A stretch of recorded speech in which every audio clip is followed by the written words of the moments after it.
బెంగళూరులో చూశారు.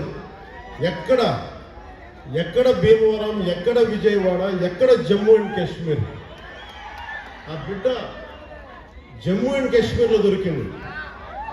Jammu and Kashmir police వెళ్ళి తీసుకొచ్చారు.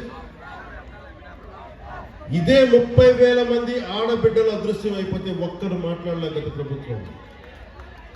మీరు ఎందుకు చెప్తున్నారంటే, మీరు పిఠాపురం పెద్దలు, యువత, సమస్త ప్రజానీకం, తల్లులు, ఆడపడుచులు ఒక్క వ్యక్తి వెంట మీరు నడిస్తే, మేమందరం కలిసి ఒక కూటమినే గెలిపిస్తే, మీరిచ్చిన బలం 9 నెలలు దొరకక, బిడ్డ దొరకక, ఆచూకీకి దొరకక, కడుపు గుండెల చుట్టుకుపోయి పడుతున్న ఒక మాతృమూర్తికి మీరు ఆనందం కలిగించారు. మీరు ఇచ్చిన నిలబడినందుకు మీకు జోహార్లు, మీకు అందరికీ ధన్యవాదాలు.